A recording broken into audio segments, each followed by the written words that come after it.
This is part 2 of doing makeup on skin with acne and imperfections. So part 1 I did primer, foundation, concealer, and I touched on powder as well. But I haven't powdered the section where the spots were really large.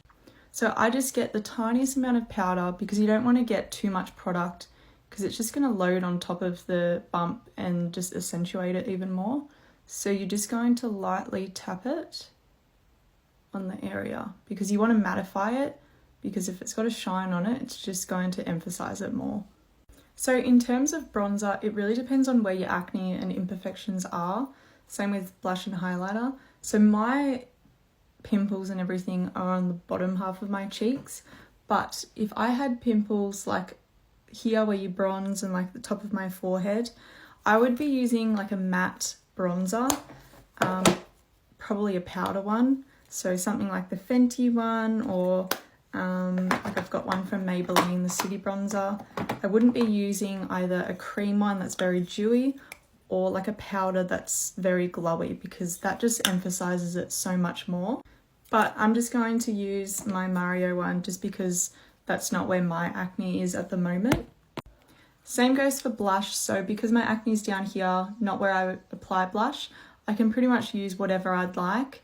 In this case, I actually like to use a glowy or shimmery blush up here because it draws your attention away from the spots down here and draws your eyes up to the top of your cheeks. However, when I do have pimples like in this sort of area, I like to just do a matte, usually powder blush, because otherwise the shimmer and glow just emphasizes all the texture.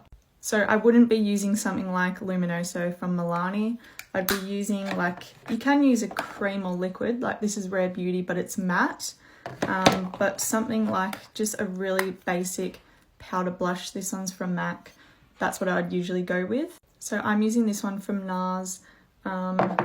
It's the shade starting with O. I feel like it's gonna take down my video if I say the shade name out loud.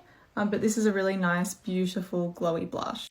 And if I've got acne and texture all up here, I'm not even going to touch highlighter because some of them are worse than others, but nearly all of them just emphasizes all the texture. Like it draws attention to the pimples, which is not what you want. So in that case, it's just a matter of drawing your attention to something else. So it might be a bright lip. I'm not really into bright lips, so I'd usually do something with the eyes, like maybe eyeliner or eyeshadow. It's just a matter of drawing your eyes away from the bumps. I've gone outside so you can hopefully see a little bit better, but you can still see bumps, but it just makes your skin look a lot more even and a lot more healthier.